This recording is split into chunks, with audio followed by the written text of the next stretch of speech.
Alliance versus RNG. The last time these guys matched up against each other, gentlemen, was the DPC Epicenter.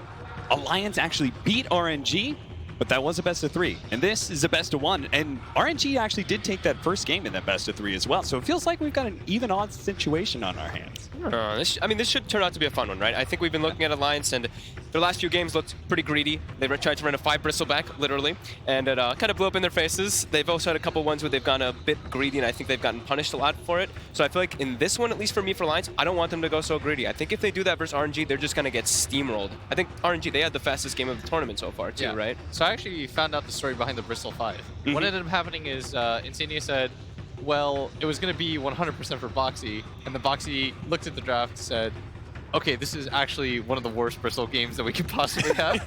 And he's like, I'm going to look bad on this hero. It's fine. And Insania, being the captain of the year, is just like, I'll play it. I'm sure this will go great. I mean, hey, we saw it in the interview, right? He said, do it for the fans. He took the hottest sauce, just like in that game. He took the hardest role, which is the 5-position bristleback. I appreciate any captain who's willing to take that role upon himself. Yeah, it's sort of like when Kuroki played the puck support in the games that we saw in the group stage. That's definitely not something that you practice, but at a TI, you have to learn how to be flexible, especially in the draft. I mean, if it works, you look like a genius and you introduce a new wrinkle. And if you lose, you're in the lower bracket. That's what happens. So, Fox, you said that I don't want to see Alliance get too greedy. What do you want to see RNG do here? I think RNG should just stick with their guns, and I think RNG's also been one of the few teams that I've seen actually not break their like the way that they do drafting order. They are literally every single time I've seen them pick, they've done support, offlane, and then they save their last 2 cores. I think every single time I've seen, actually Setsu gets the overall last pick for his team.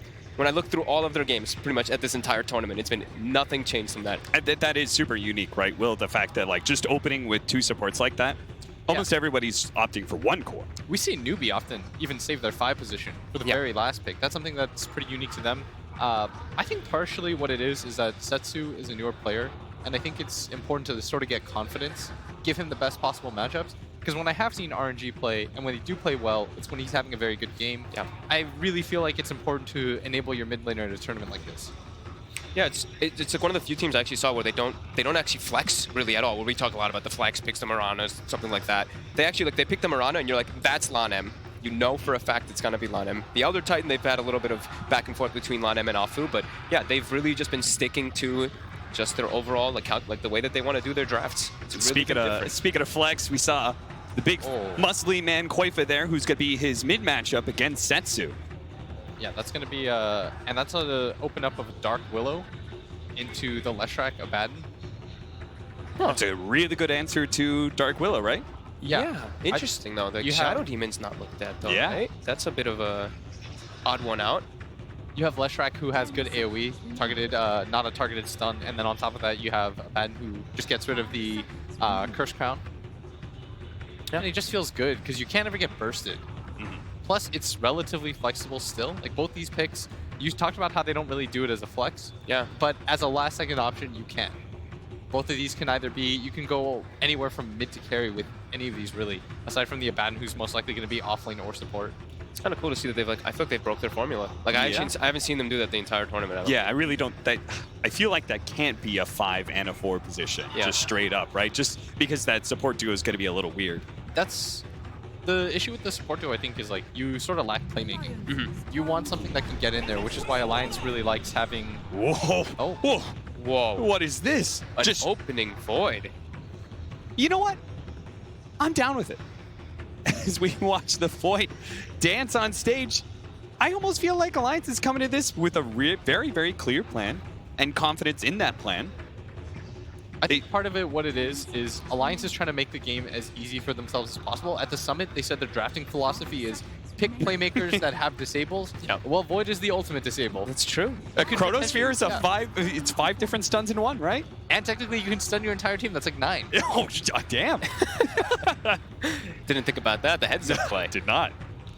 Oh, it's really interesting that Alliance is, they're just going to stick to themselves then. It seems like I don't think it really matters what they're going to be playing against. I think they've got their own draft that they've probably already decided a little bit in advance coming in versus what RNG's been doing. Do you think this is about superior team fight? Yes, and what it is as well is I think Alliance, what I really like in a best of 1 situation is just play what you're good at. You don't have to get into the whole like best of 3 meta where you're counterpicking. I think if you believe that you're the better team, which I honestly believe Alliance does, you want to be as stable as possible with your draft. That means picking good crowd control. That means picking good team fight. One of the scariest things in Dota is going high ground. In a best of 1 situation, going high ground against a faceless Void who can always pierce through BKB and just always has good team fight and can threaten. I think that's always going to be a good thing. It's always a late game. They have a late game insurance right off the bat, right? In a best of 1, that always feels pretty good as long as you don't get run over. So that's the one thing I was talking about. I'm a little concerned of them potentially getting run over if RNG does draft a very fast-paced lineup, and Void can get punished in that manner. Yes, that's one thing that we saw against LGD is when they do draft the Void, what they dislike is that tempo. When you can play very quickly, they like to pick it where they can play more of a mid-game, slightly later game timing, where they gave a lot of farm to Ame, but in this kind of game, especially with Leshrac, Abaddon, you have 2 different ways to siege. You have one heal that can consistently purge off, and you have the Leshrac with the Edict. And to back that point up, Alliance do exactly that. They ban arguably the 2 most mid-game heavy cores in the game right now. Alchemist, who has this insane mid-game timing, and Wraith King, who's had a lot of success there as well. Yeah, it seems like they were kind of forced to ban those, right? But I think this hurts quite a bit. Giving away the Shadow Demon now also, so gives the Leshrac this setup easily throughout the game. It's also great save versus the Void as well. So that's gonna be, I mean, that's a really good pickup there for RNG. Yeah, it's good against the Void in both that you can disrupt whoever gets Chronoed, and later, before he gets BKB, you can disrupt him as well. Plus, Abaddon always feels good to play against Void. You can't ever burst that hero. There's definitely going to be a lack of targets, it seems, for this Faceless Void. Yeah. And there's potential for fun late game, right, Cap? That I know we're probably looking forward to. Oh, the yeah. Ags Abaddon. The We're Ags Abaddon. I know we're both hoping for it, but Yannis and I are both big fans. Yeah. This also changed the principle that you were talking about, leading with the 2 supports. yeah, it's a good way to adjust, right? You're coming into a BO1, other team might have done a lot of homework on you. They probably see that formula coming out as well. So yeah, breaking that formula coming in here is definitely a neat approach. Now, one of the easiest things to follow up a Faceless Void is just, there's a general philosophy, just get damage you can dump inside the Chronosphere, right? So who are some of our heroes that we're going to be looking for to pair with that? I mean, the biggest one is really taken out, right? That Elder Titan right off the bat in the start. The Mirana is also not going to be in the pool. Those are 2 of the ones that I love to see the most. Besides that, there's sometimes like the Invoker, but I don't think that we're going to be seeing anything like that. I think we've been seeing Koikva playing pretty, I wouldn't say limited pool, but more of his comfort style. I would have said they were going to guarantee take the AA if it was available to them. That's a combo that they really like. The only issue with that hero is that it's very slow, but instead we're going to probably see the Insania Crystal Maiden. This hero, for me, has been gaining traction as a 5. Like, I sort of like it. You can nuke out the range creep so you can push out the lane, and this is the hero that Lacoste actually mentioned on the panel, the Storm pick.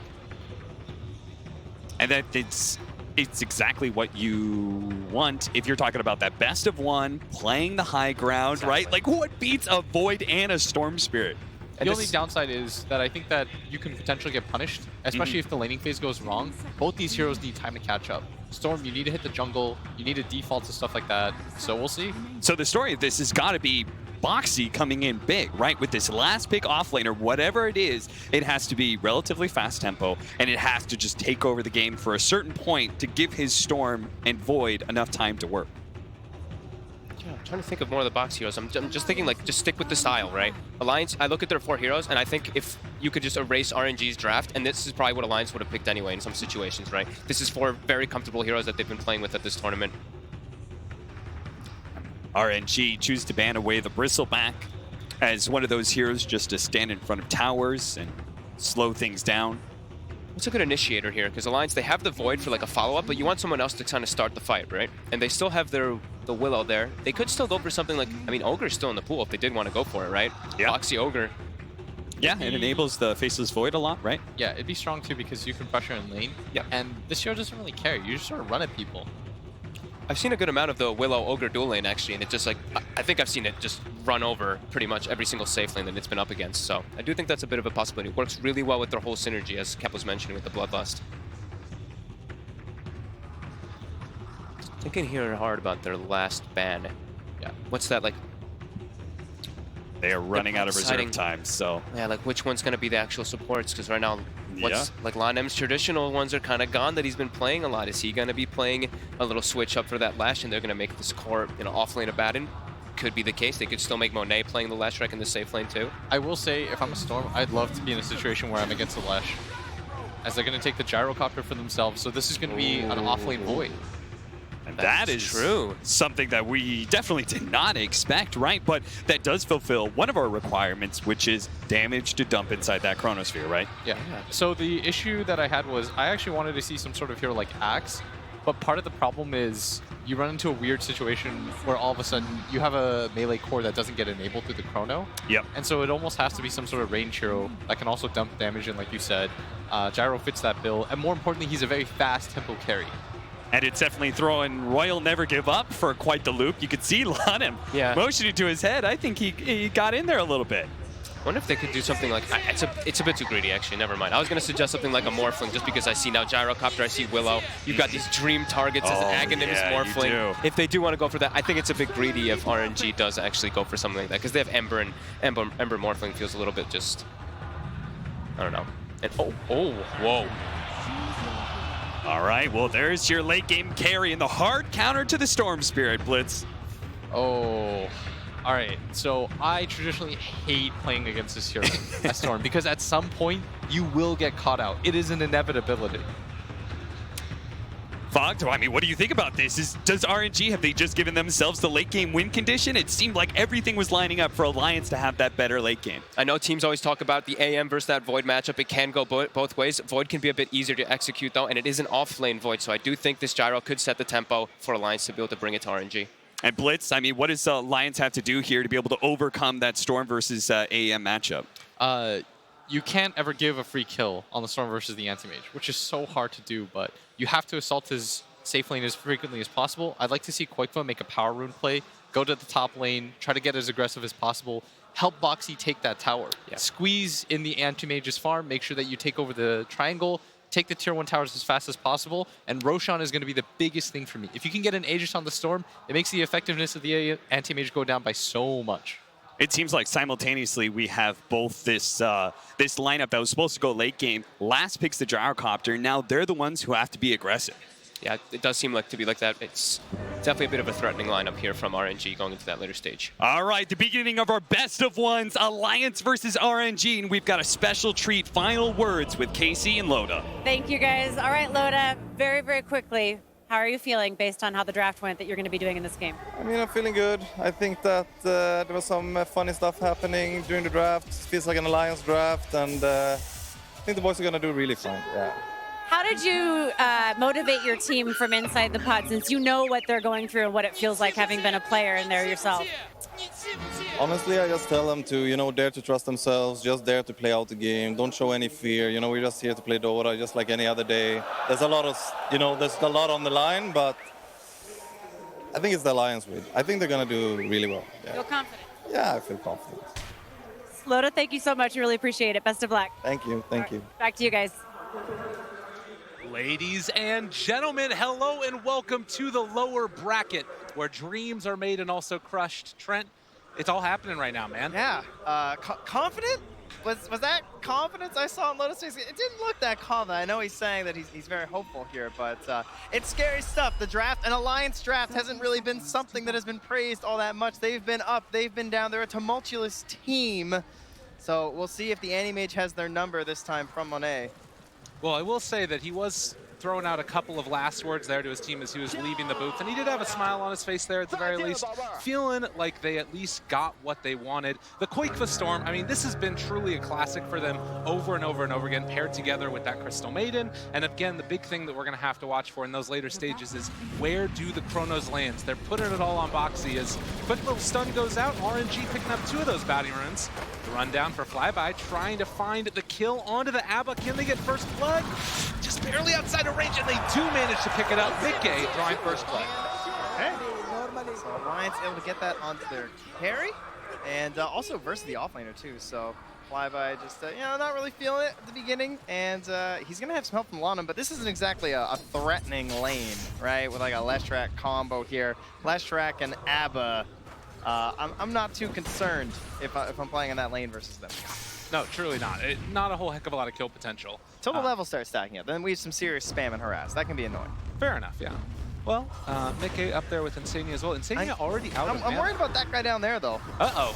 Afu trying to run away. Does look like they're going to continue the pressure onto him, but should be able to just get the walk away. Although Boxy moves forward, goes for the body block, seeing if they can find the walk off, but it's not quite going to be there. And Boxy instead is going to be the one taking a couple of pot shots as we get a short little pause there from Afu. He's got to breathe after that. You know, got a little worried for a second. He's got a couple sound problems there. So. Yeah. Well, one thing that I really loud. wanted to touch on, and now that we have this little pause, Boxy has so often for this team been like that stalwart force in the middle of everybody, making the plays on big initiators. And what bigger initiator is it than Void? Like, if I want to put the game all in one player's hands on this team, I feel like it's probably Boxy. Yeah, it's a dangerous thing, though. We have not seen the Faceless Void in the offlane anymore. Used to have a stable presence there for quite a while, right? And it makes sense, because in the offlane, we like to have the initiators, the team fighters, the guys who scream and yell when they go into battle. But Faceless Void, he needs so much. He feels like he needs a lot of items to be effective here. So Boxy probably going to want a lot of kills here early with Taiga. No, totally. And I think that there's always these questions, too, of like, are we going to go back to the old days of needing to get aggro and picking up treads? Is he going to go like the Hand of Midas? I feel like that was the classic question that always got asked way back in the Faceless Void days. But the bigger thing, too, is just how do you play around that hero and not get picked off by the anti-mage, particularly on the Storm Spirit? That's going to be one of the big things to watch for in this one, I think. Yeah, I liked how they were bringing it up on the draft panel at the end there, too. Just this idea of like, yeah, I'd like to see him like push towers and like get Roche. And you start to look at the heroes and you're like, huh, yeah, push towers. There's pretty much Leshrac.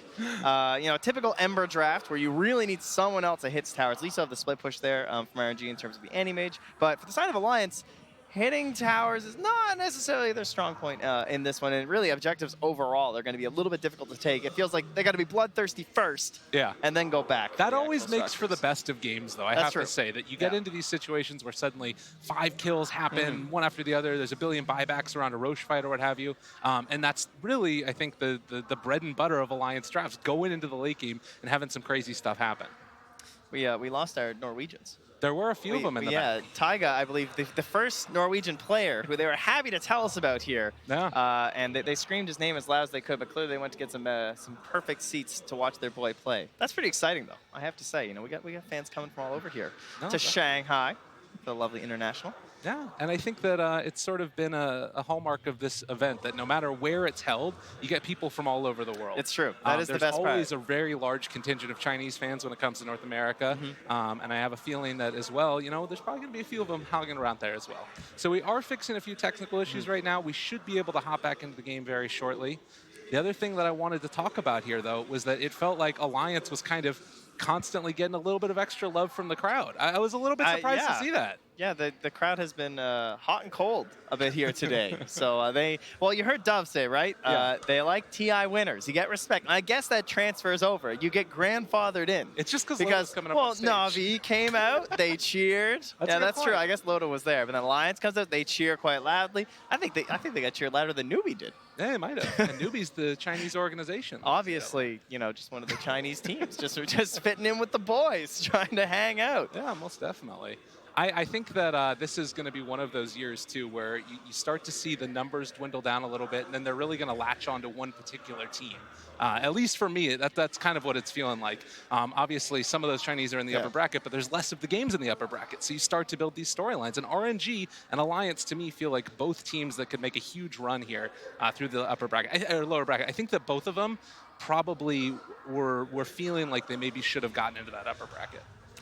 It's tough. It's tough because it's so close. But thankfully, we're so close back to the game. There she is. And if you forgot, Boxy just spent a lot trying to take down Afu. Afu now salve back up. And Boxy, only 3 tangos left to his name, but Taiga is holding a salve too. So it does look like a lane setup that we haven't seen a whole heck of a lot of in the group stages leading up to it. Faceless Void and the Dark Willow against AM and Shadow Demon. Kind of interesting draft all along the lines for Royal Never Give Up. They got the double save going on with Shadow Demon and the ABBA. Makes sense when the Void gets picked up so early too, right? Yeah. And a hero who, he was having a rise in popularity in terms of like the pub scene quite a bit over the past couple weeks, but still hasn't like really propelled fully into the position 1 that maybe some people were expecting after the last few weeks of pubs. Definitely. This is no surprise though, the mid lane. The Quake for Storm Spirit Alliance specialty with the Crystal Maiden. Has man, tons of trays down there in that bottom lane. The battle of regen. Meanwhile, in the mid lane, oh, the timing there. Whoops, bit of lag. I see a courier. Oh my goodness, Landon I is see back a behind the Leshrac. tower. Yeah, And a split earth.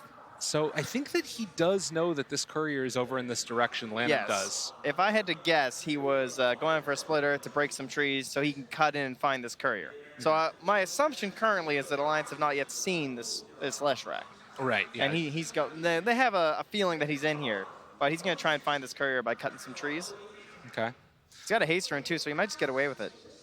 Yeah, I'm wondering if they are going to be able to get in there and just sneak away that kill. Although they are, I mean, they did he's have so a ward fast out though. there. Like, how do you stop him from just getting it? All right, Oh my will God, it this is live gonna or be the will it most die? intense Take juke your move bets in ever. the chat.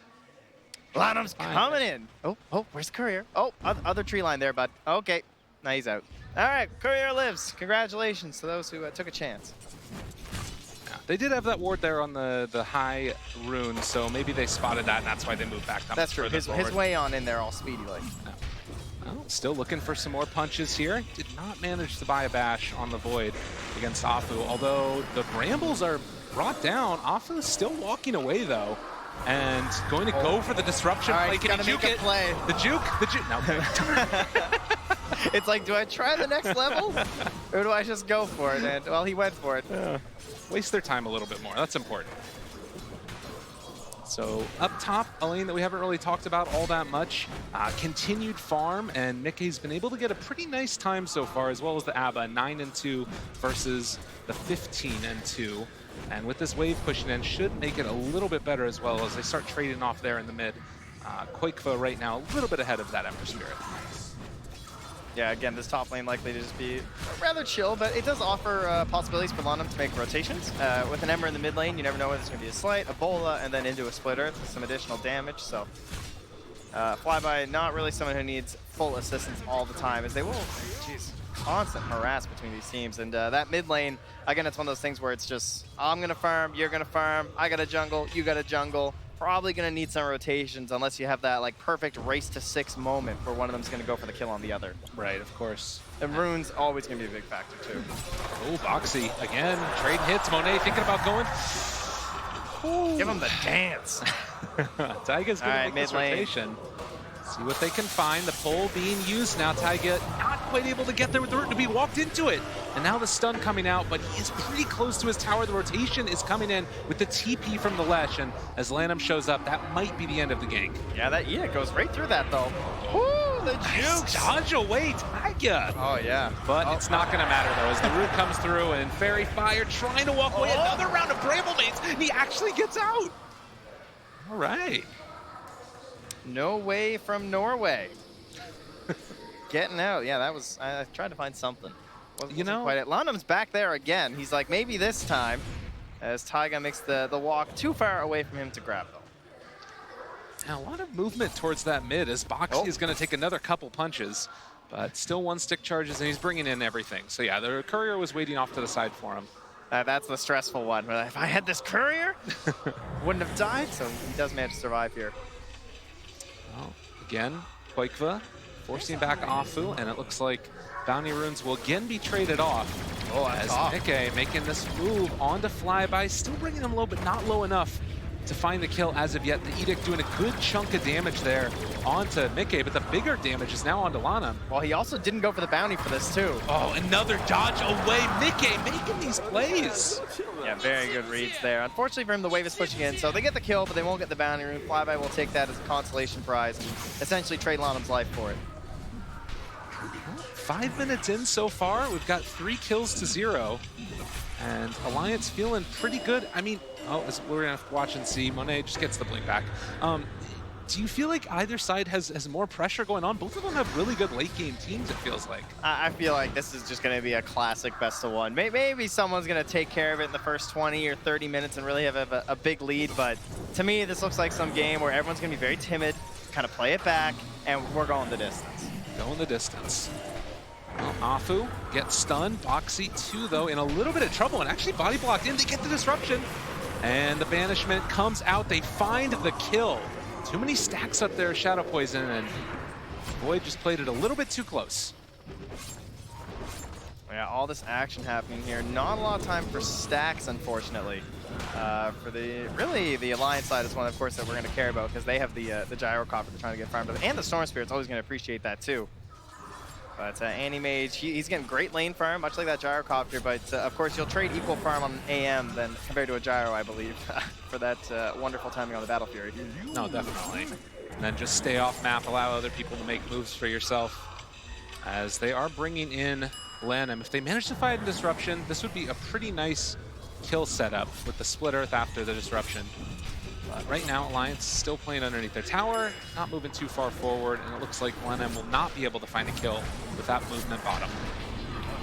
Oh, double bash. Jeez, he went for the triple. I don't know about that one. Guy needs to go to the casino. He's getting a couple of them there. So yeah, level 6 right now on Monet. Gonna head over to the side of the shrine, pop it there, heal back up, come back into the lane again. And this is, again, the centerpiece of this RNG draft. The Anti-Mage is gonna make it all work for them. And he's gonna keep Quick on his toes throughout the entire match. Any Storm Spirit play, that already up to 700 and, mana pool up to 760. So you know the Mana Void's gonna be rocking you. The nuclear explosion that can blow up your whole team. The one thing that we haven't really, again, touched on too much, mainly just saying that the lane is going to be a trade-off, is Gyrocopter right now sitting top of the last hits, also top of the net worth, almost 1,000 gold ahead of that Anti-Mage at this point in time in the game, and going for the early drums feels like what that panel was talking about is going to be the case, where he wants to get active very, very early on. So we'll have to watch for that. Mouse doesn't work again. Not great, but we'll see if Afu can get himself back under control here in a second. It's all right. They got themselves some backups. You know, they're prepared. But so far, things relatively even. We're coming up on 8 minutes. Looks like rune control. Quick is going to go for the bot. And RNG looking to secure that top rune off, who wants his mouse in tip-top shape, just in case someone wants to contest him there. Full bottle for Quakeba, so would love to have it, but not so much for the regen or anything, but simply so he can make a play. As you heard Blitz say, I want to see him get an early power rune. I want to see him go for a kill. I want to see him pressure the Anti-Mage. I mean, look where he is. He's approaching the lane, or the rune spot closest to the Anti-Mage. This is exactly the play that he wants to go for here. And they also should have the Chrono very soon. Yeah. Not quite there, though, yeah. A little unfortunate, as they'd love to sync that up just to try and help ensure it. I mean, we might even see Boxy just try and beat down this creep wave and then the next one that comes afterwards to get that level 6, if there's a good rune that shows up for Storm Spirit. Because obviously finding a kill on that AM at this early stage of the game would be top tier. Yeah, he can just take his time with the rune, maybe go back to the jungle a little bit, wait. Once he sees that moment with the Chrono, that is plenty of time to allow you to TP in. And frankly, they might just bring in the Gyrocopter too. The call down is on CD right now for another 35 seconds or so maybe he'll just chill and keep on farming. But you know, call down, Chrono, they go pretty well together. Easy peasy. And we will have the restart now as well as we get back into this game. RNG versus Alliance. Will the dodge away from the stun a second time now, and Lanham just going to eat the dirt. Quakeba finds the kill with the Arcane Rune. Okay, doesn't even need to pop it. Even better. And up top, Flyby has returned here. He just went all the way back to Fountain.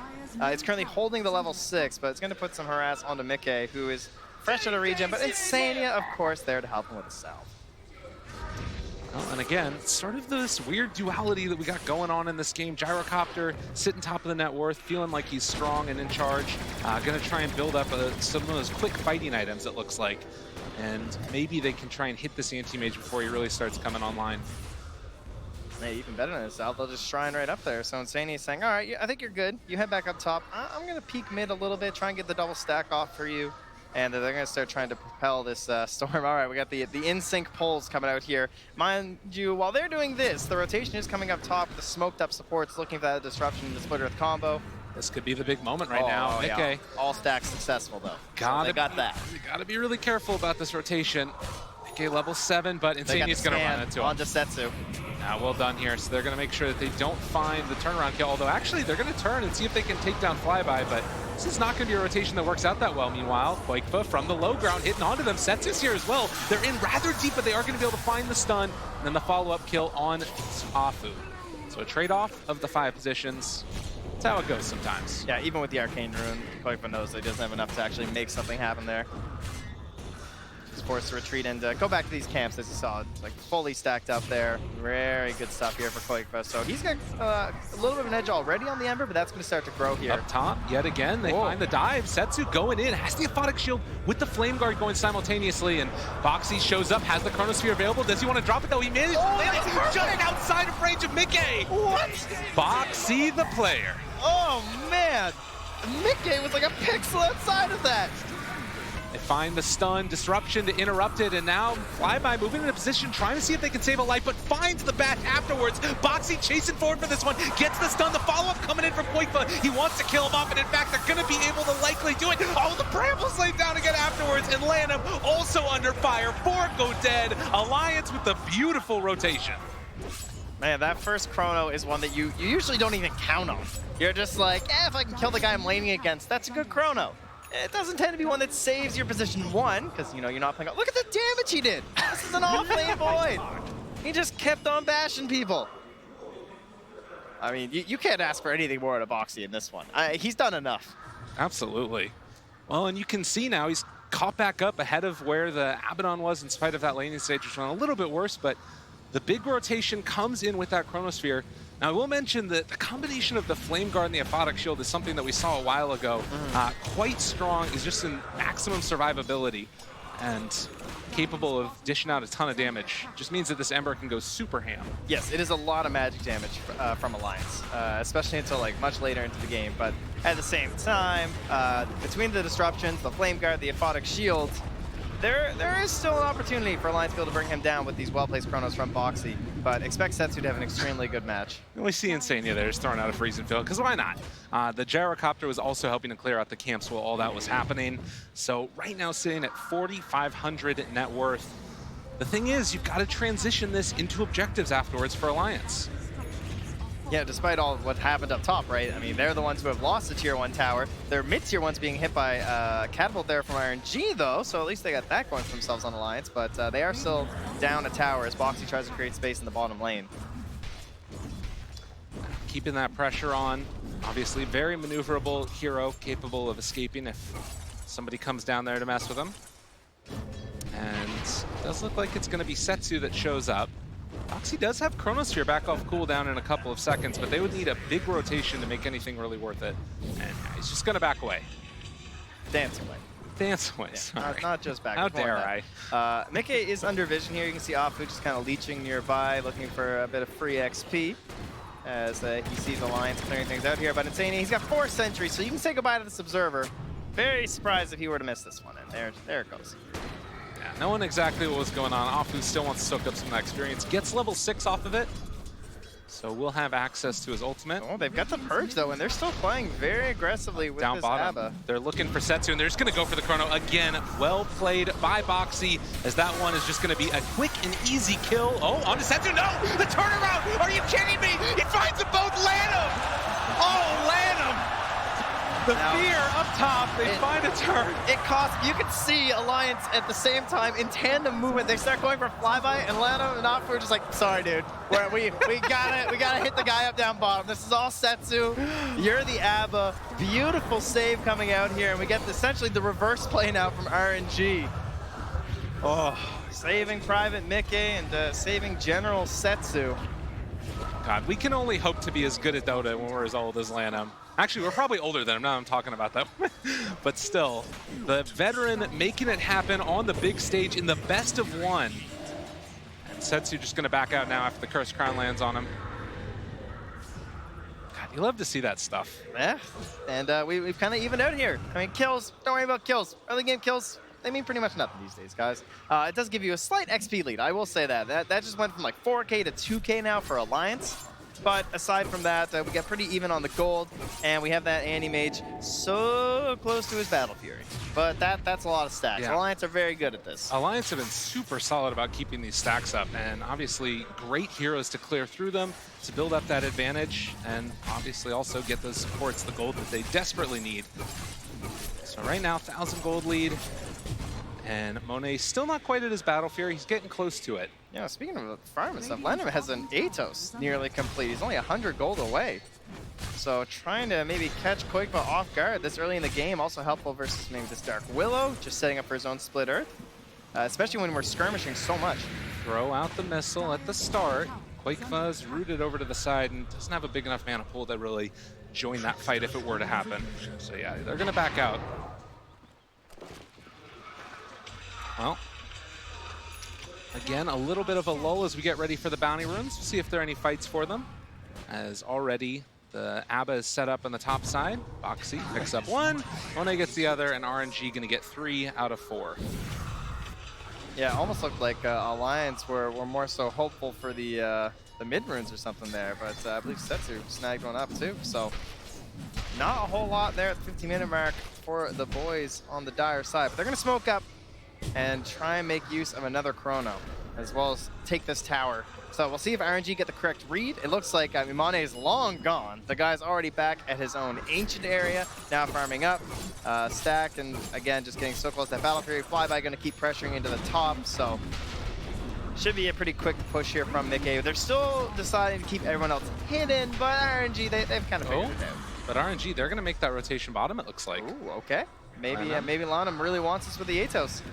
And that's Taiga. Oh. Breaks it, goes into the Shadow Realm, gets the Curse Crown off as well. Setsu in a little bit of trouble. Boxy could think about chasing for this one, but they're underneath a ward. Gotta be careful. They've already found Koikba. He's disrupted. Boxy needs to make the chrono perfect, and he does it yet again. The Terrorize comes out. Boxy making the plays with the insane ulti on top of all of it. He ran into the root. Setsu under control, but do they have enough damage? Boxy turning now onto Setsu, tries to find a kill. Another round of the Sleight of Fist, and they have to back away. Trade off already, but now Mickey, the big bad boss, has shown up. Wants to run down Flyby, but I'm not sure if he's going to be able to get it. The big win in all of this, though, was Stormsphere able to escape. I'm sorry, I'm a little confused. I thought RNG had the saving. I thought it was the ABBA and the disruption from the Shadow Demon that's supposed to keep your cores alive, because this purple guy over here seems to keep chronoing everyone to keep them up. Unbelievable. Yeah, Boxy has been playing his heart out here, going for the early hood as well to keep staying alive that much longer. But yeah, a couple rounds of it, gets it just in time, and Storm Spirit able to escape. Yeah, a bit of a difficult rotation there for RNG. They're moving it at nighttime. You saw their smoke popped, and then he wasn't able to get the first Atos onto the Dark Willow, but it worked out because then he helped lock down Quickfoot for this, and then Boxy. Take your time, RNG. I can watch this all day. Very, very impressive showing. Yeah, and a couple of rounds there running into the brambles while it was all happening. Very impressive showing from Alliance, and most definitely Boxy there. And Mickey, you can see, just a little bit late to the party, but still making it work. Yeah, yes, Boxy. You can just see it. Yeah. Stuff. Needed the big save there, but there was a lot of questions about what his build would be, right? On the Faceless Void. The last time we saw the hero, there was like Vlad's and sometimes Blink. Shadowblade was very popular. He's gone for the survivability and that hood first, and now he's thinking about a Manta because he has to deal with the root from the Ember, as well as that Atos now too, so quite a few good options for it. And then really, if you feel like this game's going along, which I have a feeling that they're probably thinking, you're going to get yourself the talents eventually for the mobility too. All right, well, we do have some information. They are going to be swapping out that computer, but we do still have a lot of things that we can talk about in this match, because to me, at least, you look at this series so far, I mean, series, it's best of one, but Boxy still a making series. the plays. That's fair. Counts. Yeah, that's fair. Boxy making the big plays. I think that it's a little bit unique that Taiga hasn't been getting as much farm as we've seen on him previously. Sometimes this guy has just been like completely out of control. A little bit more quiet this time. Yeah, he tends to have like 4, 5, 6 kills or something at this point. I think he's about 300 gold ahead of Insania, which, yeah, that is indeed incredibly rare, but I guess it comes down to the fact that they're just stacking, focusing super heavily on Koikfa and Mickey right now, plus, you know, Boxy needs a little bit more of this game. Boxy, maybe he can be more of like a 3.5 sort of a deal, like you get from like Zai and Yaps or in a lot of games. Not so much on Faceless Void, right? This is not a guy who's like, yeah, I can be budget. I just need level 6. No. No. He needs to be able to make those plays, gain into that Manta style like we're talking about, and eventually be a damage dealer. Because that's the other nice part about picking these types of heroes, and particularly when your supports have a ton of team fight. Like Dark Willow, you were talking about it before TI that you felt like this was going to be the hero of the tournament. Well, not to throw I have you on the spot or anything like that. Okay, I have a conspiracy theory. I think Crit stopped picking Dark Willow because he didn't want her to get nerfed. Okay, that's fair enough. That's my conspiracy theory, because I think this hero's still been super good and very versatile. Like several months, but like half the year. Yeah. And then like she pops up at tournaments, teams look good with her, and they just stop. I don't know. Yeah, obviously they're You should kind of ask pro about it. That'd players. be They got to figure it out for the most part.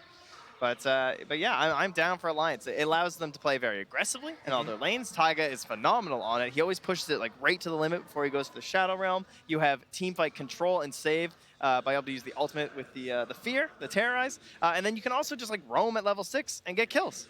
Totally. It's incredibly impressive, and I think that Terrorize is probably one of those spells that I don't know if it's underrated if everybody talks about how good it is, but it still might somehow be underrated, like how insane this spell Yeah, is. it is a little ridiculous.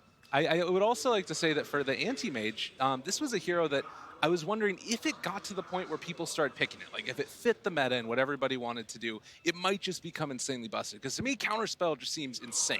Counterspell is very good. We've seen it in several games versus the Sand King, who's been popping off a lot of this tournament, right? It's just like, oh, you can't burrow strike me, instantly I'm meta here. Pretty good. But this is more the traditional reasoning, right? It's a Storm Spirit. Right. It's almost as simple as that, right? I mean, he fits the game for a lot of other reasons, but you can essentially win the whole team fight, if not the game yourself, by blowing up this guy who's so crucial to the enemy team's plans, and you got that like one button press. That's got true. Again, at the perfect moment. Well, when you had said, when we were watching the draft while the draft panel was going on, you were like, I can't believe AM's not banned. Yeah. As the crowd is getting into the moment as well a little bit here.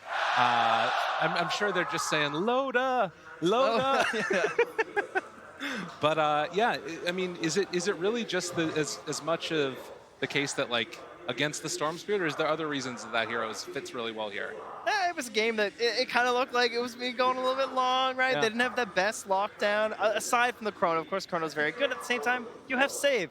You know, put some faith in your draft, right? You have the Chrono, and you can't just be like, oh, let's draft all this save for the Chrono, and then be super concerned about the Chrono. No, you got to say, okay, we solved the Chrono. Let's not worry about it. We'll pick ourselves an anti-mage.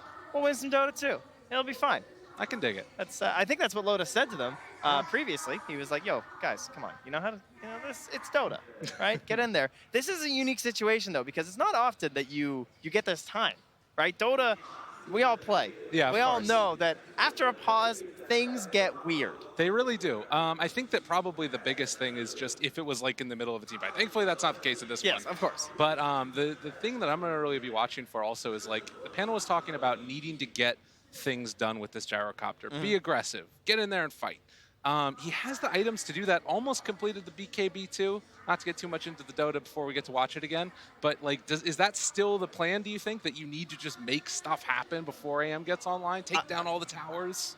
Yes and no. I think they have a direction-based hero right now in the Faceless Void, and I think every time that Chrono is up, they should be looking to essentially play aggressively and try and find something there. They definitely do want to be squeezing in, right? I mean, AIM's just starting to kick things in motion there with the Battle Fury. Right. So before he has the Manta, before he has the Batch, before he has the Butterfly and everything, you, of course, would love to be pressuring into his team. You want to be taking apart his part of the map and trying to slow down his farm. You know what's so bizarre? I can still hear the chat wheel lines over the audio, which is pretty great because even in this moment, and I do believe that we're going to be hopping back into that game. Oh, the players are if you having insist. joy. They're having a little bit of levity as well as we get into this.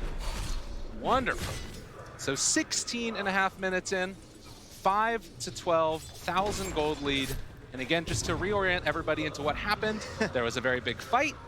Boxy was able to save the Storm Spirit with a Chronosphere, and now we're waiting again for that spell to be back up as Setsu's pushing up this top lane. And we're just about into the Battle Fury. About 300 gold or so here now from on in. So things looking kind of according to plan for both teams. We're essentially just waiting on that next Chrono before you're likely to see Alliance do all too much. And meanwhile, Flyby, he's looking to push things a little bit here. Whoa, Dota Plus. This is what I love about Flyby, and also just Abaddon in general. You're willing to run up there. If you happen to get caught out a little bit, you just got this natural escape mechanism, robotic shield if you get rooted, you got borrow time if you get caught somewhere. It's a nice, less stressful hero to play in these stressful times of the lower bracket best of ones. I mean, he's fishing for a big one here. Really baiting. Chucking some chum in the water, because he's got a couple of chums in the trees next to him. Afu and Lana looking for the setup for the kill, but no one's biting. Ever since you had it's a rough kid, day. You've done way more dad jokes. It came in the mail, actually, the very next day. It was incredible. All right, Battle Fury done, 18 minutes. A little bit on the later side, but he also went for a lot of those smaller items beforehand.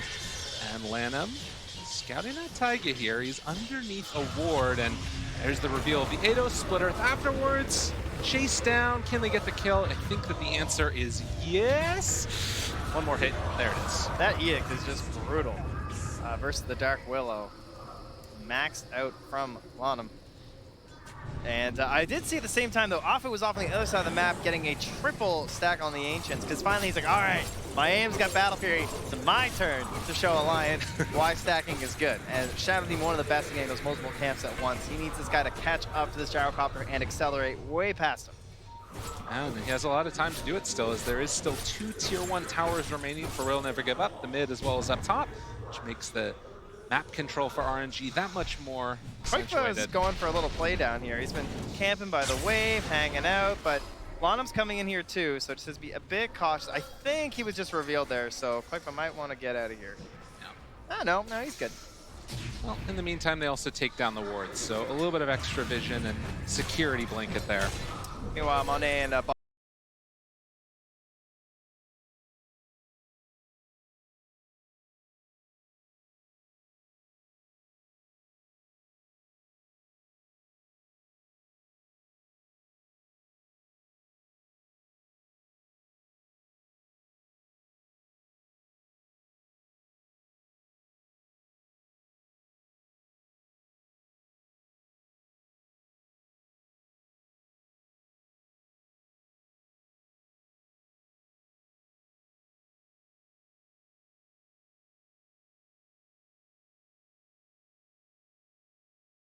Boxy are just laughing and denying in front of each other.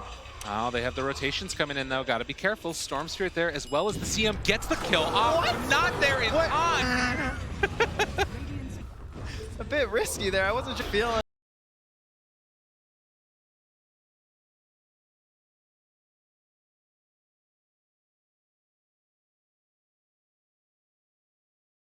it today. Man, as the chase down comes, the BKB reveal. Are they going to be there in time? No. Flyby shows up, and now Mickey is BKB wearing off. He's in a little bit of trouble. He's rooted. He's caught. But Quakefa shows up. The splitter lands as soon as they come in. Random with the double kill. Had some vision of him coming too. Maybe helping a little bit there, but a lot of big necessary turnaround after leaving or losing your Anti-Mage.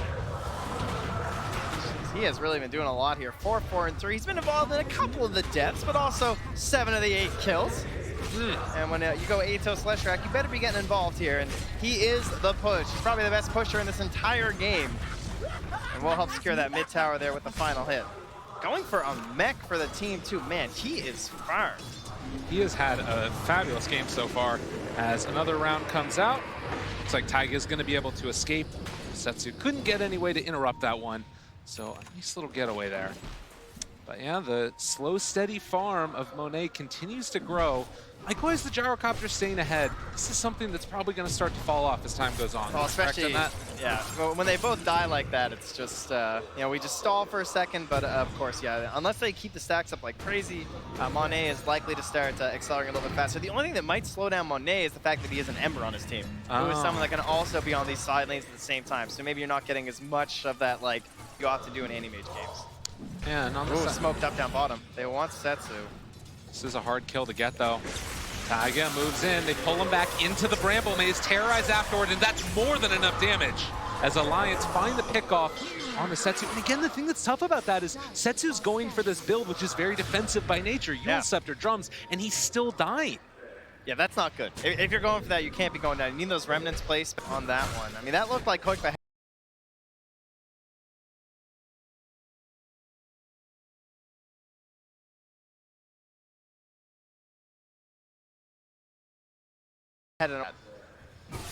well, very nice. And you need to find some answers now for Royal Never Give Up. Feels like the main answer. Ooh, that's a juicy stack. My goodness. Okay, well, that's one way to keep your gyro in contention here for the top. Look at this guy. This is going to be a lot of 100 when he starts it all. We'll see what he ends at. If he can even end it in this round. I was going to say, it's going to take a little bit of time here. The guy went BKB first, but it's okay. Yeah. He's heading back to the butterfly after. On the other side of the map, it looks like there's going to be up. A lot of the gyro spell going to be available, unless he like pops the Shrine of TV. Gets away for the moment, not able to find there with the slight chain. Setsu wants to get Insania, but Boxy's already away. If they get this kill on CM, I think that they're more than happy with the space created as Insania walking and finding the kill. Man, they were really close to getting Boxy. The Shadow Poison almost caught him in the tree. Boxy actually still in the jungle.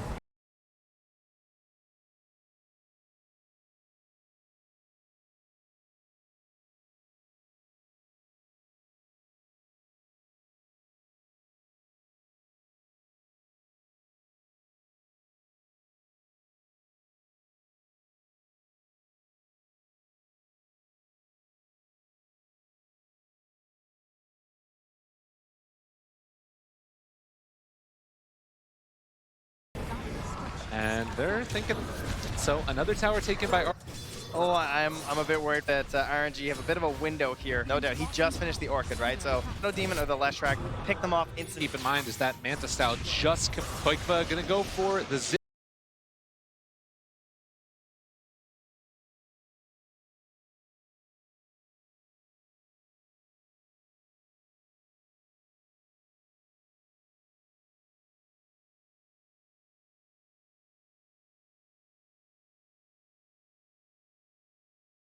And I'm worried, right? Right. It is very worrisome. And there are some other heroes across and go for Guardian Greaves if you were the Orchid.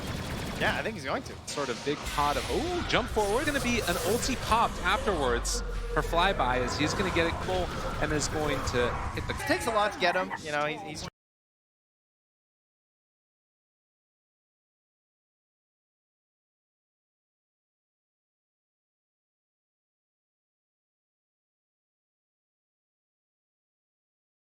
that is for sure. Mickey playing it ultra safe with the BKB while he's on the run here, but it's actually running low. And it's going to be a Yule Scepter lift up afterwards. Can they get bodies here to defend Mickey? It's not looking like it so far. Another round of the misses for Staff. Got to protect this carry, but it's not going to happen in time. Can they do it? Mickey's going to go down, and they're going to take down the CM as well. RNG get freed. Can they get anything else in turn for this? The fear is there. Oh, this is a tight chrono if he wants the Bedlam damage. Oh, he's got to get it in time, but it's really hard. The bash comes through as well. Time dilation, but Taiga not able to get into range.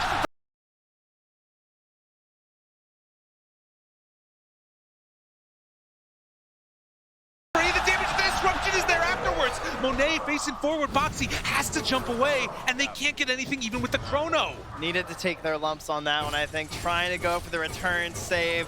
Maybe didn't have a full read of the situation, wasn't aware there were still so many supports in the area. We know they have so many saves for the chrono. You need the full team to make it useful. And what you've done to your team now is you just put 130 seconds of, yeah, we don't really want to fight. And as we were talking about, actually as the draft panel was talking about, Blitz was saying that one free kill, you can't afford to give it away to the anti-mage. They gave one on the Storm and then one on the Gyro right after. I mean, that's rough for Mickey because he was basically playing it as safe as he could, but he popped it a little bit too early, and they're willing to go right to the steps of your base for the kills. And showing again the strength of these teams and a little bit of worry on the face of the young Alliance players. So we get back in.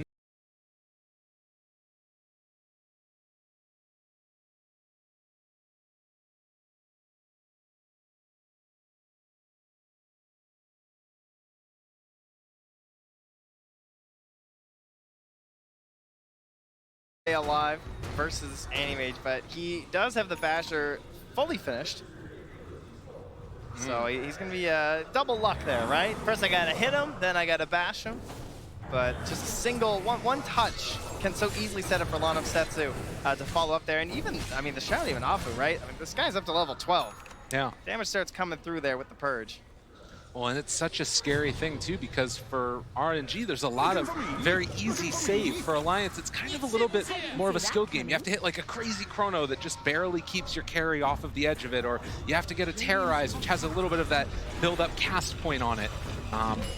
Neither of which is quite as good. Boxy actually going to try and play a little bit of mind games here with RNG, but they're not falling for it on the other side of the map completely. In the meantime, though, Koikva doing what he can for his team, cutting waves. Yeah, and they're still sticking around to that top one there. Setsu does make his appearance here as well. Perhaps thinking to his team, like, what do you guys think? Can we do this? But some lingering vision from Alliance to spot that Afu's rotating over, so they should have an idea of what's going on. They do have Chrono, though. And a Shadow Blade on Void to boot. Yep. Okay. Looking for it. The Atos is there. Split Earth afterwards. Taiga up on the high ground. Throws out the Curse Crown. Jeez, they had no idea how alone he was there for a moment, right? I mean, they can't see. They think that Boxy's surely right here. He could be in the tree line to our left. You never know.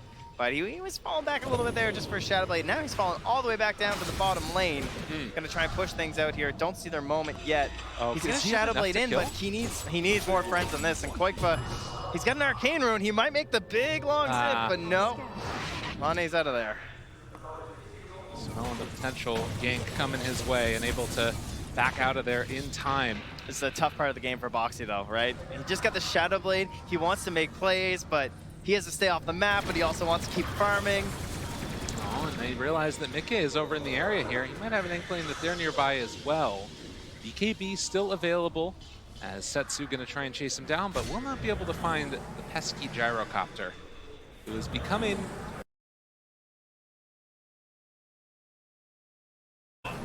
for RNG, and Boxy gonna look forward for it, finds Flyby, chasing forward. Do they find an opening? Doesn't look like it. Don't want to use that Chronosphere on just the Abaddon. Although I feel like it's getting close to the point where just because of the damage that Len M does, you might be willing to drop it on him, +1. Yeah, I'm okay with it. I mean, you're also at the point now where the Aetherland's going to be finished. I think it is actually finished. No, not quite yet for Afu, but once you get there, right, you almost feel like you have to Chrono the Shadow Demon, or it's pointless. So he's more likely to be that +1 person. Boxy guarding the bounty run with the Shadow Blade. Oh my goodness. Not really afraid. Oh, jump forward, finds the Chronosphere. It's immediately there onto both of them. One of the save and one of the damage. Can they kill off this Abba though? Borrow time's gonna come out. Now the walk away. The chase forward coming. Koikva, good disruption, gonna keep him alive for now, but Flyby also in trouble. Yule Scepter lift up, the Terrorize afterwards. They hit it Nova. Monet able to dodge away from it. They didn't quite get it in time. Koikva still chasing for more. Has to be careful about the anti-mage's jump forward and finding that mana void. It looks like that's gonna be the end of the battle. Another root onto him, but yeah, with the cooldown should be fine. Jeez, putting the faith in the team there. Koikva diving deep. Hit the Invis rune, so a little bit of protection to try and guard himself against the big mana void. And those 2 kills, that is going to get Alliance into the pit here and feeling confident. They don't have the chrono, but RNG, they don't really see the possibility to fight it. And this is something that they needed so desperately. Again, Blitz the Prophet there, get themselves an Aegis, and maybe this game can go a little bit better for Alliance. It's going to be both the gold as well as the protection of the BKB for Koikva. They give it to Mickey though. Interesting. Koikva's saying, I'm getting my BKB. Okay. We need you. Triple remnant forward. Oh, jeez. Okay. Trying to force out a BKB there. Kind of interesting, the Faceless Void going all left side talents, so the survivability ones, not even worried about any of the damage. At this point in time in the game, he's mainly that Chronosphere walking. I mean, that's what he's been picked for too, right? Yeah.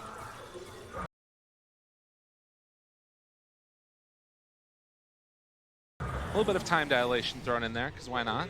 It's a fun spell. So 31 minutes in, still 1,000 gold lead, and Trent, as you talked about, very much going the distance is the feel of this game. I love best ones like this. This is so what good. you need, right? I don't want some over and done with sort of deal. I want both teams to, you know, I don't need a no rush 20-minute sort of a deal, which is kind of what we have, where everyone's just getting their items and getting to play their heroes, and who knows who's gonna win. But it is a lot of fun getting to see heroes played at their full potential, right? And seeing the tense moments of these team fights. I mean, how many times have we seen Mickey's face now, where he just looks like so worried on these player cams? That's what I want, you know? You gotta enjoy this. Painfully, but you know, pain comes the big glory of victory. Oh yeah. Ooh, and Silver Edge is going to be the pickup for the Void afterwards. So if you can manage to get the break onto the Abba and also silence him, then you've got the ability to kill him without ulti going off. Of course, the AM also would be lovely, but Silver Edge is kind of a weird item for me too, because how often are you gonna be able to actually make use of it? But yeah, you gotta upgrade the slot anyway, right? Yeah. Gives a 6-second better cooldown.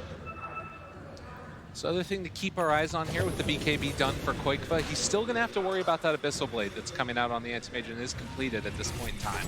So Monet, He's always one ahead, right?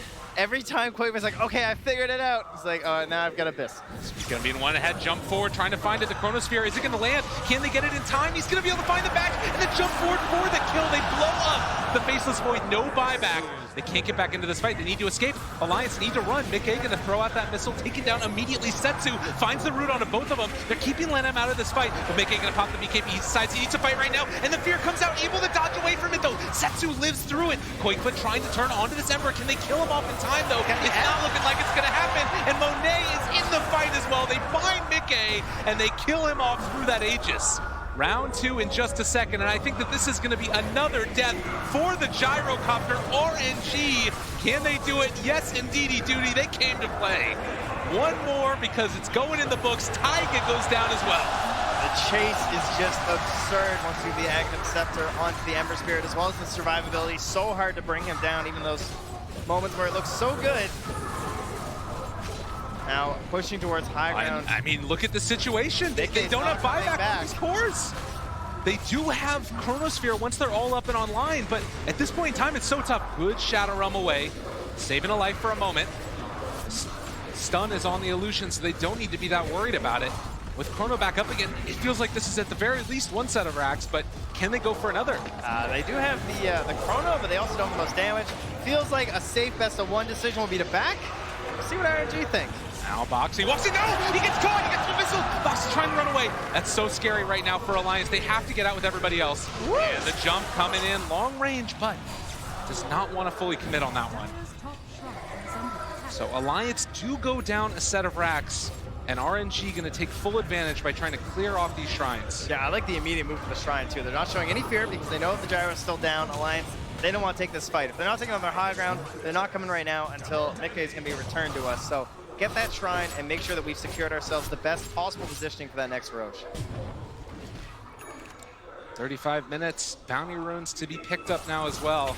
And the butterfly completed for Monet. The guy's almost level 25 as well. Oh man, that opens up a whole new avenue of pain when you bring down that Mana Void cooldown by 50 seconds.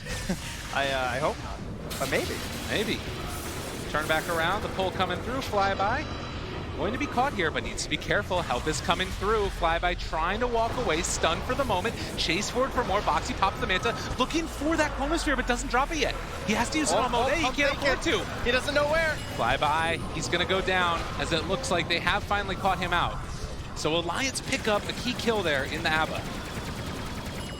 Couldn't quite get the grab onto Setsu. And what a timing to do this as well from Alliance. This is huge. This is getting them map presence and control as we're heading in towards that Roche. It's still going to be 3 minutes away before the possibility of the spawn, but I mean, this is wards right now. Yeah. This is something you have to take advantage of if you're one of these supports. Unfortunately, I don't think they have any with them. So finally getting in here and not be able to leave anything behind. Their one observer they planted is on top of a sentry in the river. Scary stuff. Boxy jumping forward, wants to find that Chrono, but he gets caught. Is it going to be good? Landham going to go down without having to use the Chrono, it looks like, but disruption comes. And it looks like the chase away. They're fine for the moment. Boxy backs out, able to escape. Monet's crazy. Jumps into the middle of it. Now he's caught. Monet, what have you done? They don't have the ability to save either. They've got him caught. Can they kill him off in time? It's so much damage coming out, and he is going to go down. No buyback for the anti-mage. Flyby also caught. Alliance, they have to go right now. The buyback comes from the Shadow Demon, and they're trying to see if they can keep this pressure going. Yule Scepter lift up. Are they going to be able to find Setsu here? The root, it lands. Immediately taken off with the Lotus Orb, still getting the chase away, and Boxy trying to find himself a little bit more. Jump forward coming from Koikfa, able to find that kill as well. Buyback coming from the Lesh. This is huge for Alliance. Soul Catcher, can they kill these heroes off? Are Alliance going to go in fully for this tier 3? They got to temper themselves here. They're way out of resources. Storm's got nothing left in the tank. He needs some runes. Everyone back and push the lanes. They got a huge win. I can't believe he took the Mana Void cooldown. I really thought he was going to take the magic resistance. It's like all magic this game. All right. He really wants to get Koikfa, but they got him. And look at the swing. 5,700 gold, 9,000 experience. This game has just blown completely wide open. I mean, honestly. Tiger's about to be level 20 as well. Everything's starting to stack up. He might get the Bramble cooldown. Pretty much everyone does. That gets pretty ridiculous, and yeah, he does instantly. Don't even have time to see it pop up there. There we go. You look at that swing back, yeah, it was a significant lead for RNG, and now back into the favor, almost there. of Alliance. They're getting closer and closer. I mean, they're still down to racks. Yes. So Oh my RNG, God, look at that graph. they gotta relax. All right, think about it. Listen, we saw very good heroes. We have good matchups here. We're not far behind really, but you can see that it's not just like whatever the swing is in the team fight, right? That's not actually the true goal, because what ends up happening is that Animage just died for 70 seconds, which means he wasn't touching lanes. So Yeah. you're getting control over to Alliance. He's not touching any camps. He's not gaining any gold. So you get way more out of it than what you see in a team fight recap. Well, Monet probably going to be a little bit more trepidatious with his jumps forward, as they did catch him. He managed to find himself like the only place he couldn't be saved. And Afu going to try and keep himself a little bit closer to his boy now. And Boxy to be able to get that Chronos. They are really close though. I mean, that's a little nerve-wracking. Boxy, he's right nearby. Got to be careful. Chronos up. And they have an Observer Sentry combo here in the mid lane. Yeah, so they realize that Boxy is there in biz, and they're going to play it safe now. Back out afterwards. But yeah, the ability to get that Chronosphere off without catching any of his teammates either.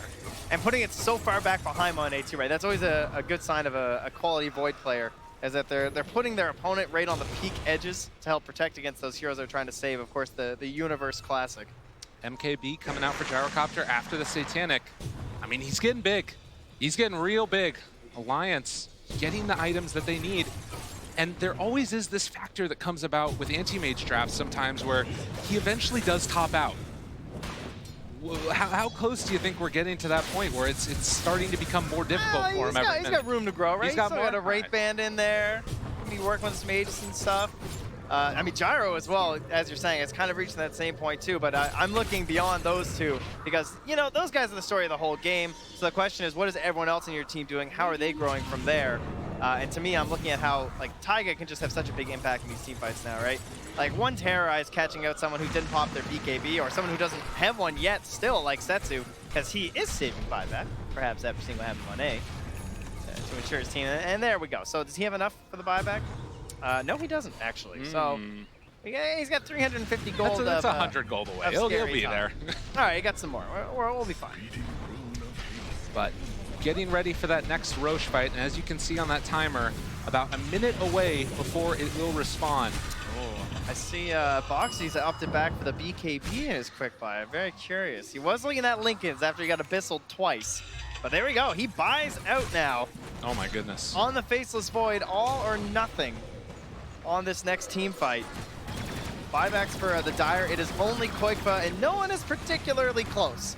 Maybe Insania is going to have one. So if we get a Roche engagement, Alliance aren't coming back. They don't have the Shrine though, right? So they know that they can't be there in time. It's more likely you're going to be valuable with this BKB rather than your buyback because it's going to take you forever to get back into this fight. Separated a little bit, but Monet is on the low ground. And do they decide to go for it? Oh god. Yeah, you got to get out of there. There's no friends for the damage. It's who you want, but you won't be able to bring them down. You can't see the saving graces afterwards, so pick your right moment, Alliance. You might only get one. 41 minutes in, and Roche has respawned. Round 2 for this one, so Cheese will be there as well.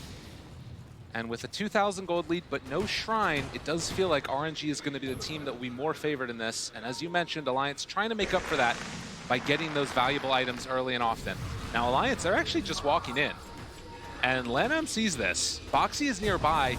Oh, Monet. That was instant. They have the missile. They know Boxy jumps forward, gets the catch on both of them. That's the save hero, but no, the disruption, the secondary save is there afterwards. They have the long duration Terrorize jumping forward, trying to find the kill. Can they bring him down in time? The pullback comes, and they bring him down. Buyback comes from Monet, though. They gotta be careful. They're out of everything. Gotta run, gotta hide, gotta see if they can escape, but it won't happen for at least the Dark Willow, and looking like Insania is also in the grave as RNG take control of this map with the buyback coming from Monet. The ultimate counter to Oh, Faceless they Void. found him! The missile blade, they got him caught, he's out of mana!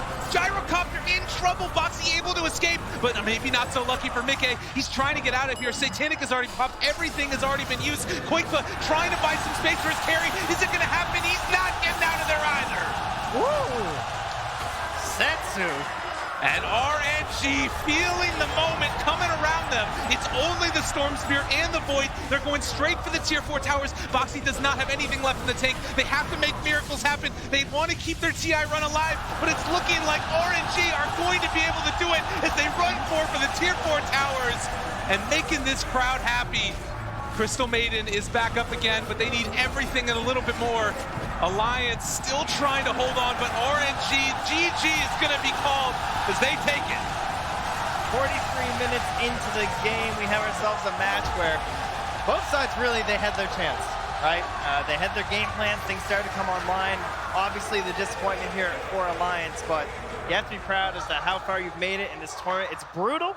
It's the best Dota teams of the year, but RNG proved that they want more. They do. Well, and as you said, it's always, you know, the highs and the lows, no matter what in this tournament. It's really just a story of human nature, if you will. It's at this point, somebody has to lose, and today it was Alliance's turn. But still a lot of things to be proud of for Alliance, and RNG going to get the love of the crowd here. RNG is a team who a lot of people were quite scared of. We heard players talking about scrims, maybe just like, these guys are good. Absolutely. They tend to keep winning things. So expected to go further perhaps in the first round of the lower bracket, and they say yes. Never give up. Never give up indeed. And as we mentioned, Alliance going to be knocked out at this point in time, but a lot to be proud of in there as we get ready to continue on in the best of ones here in the lower bracket and head back to the desk.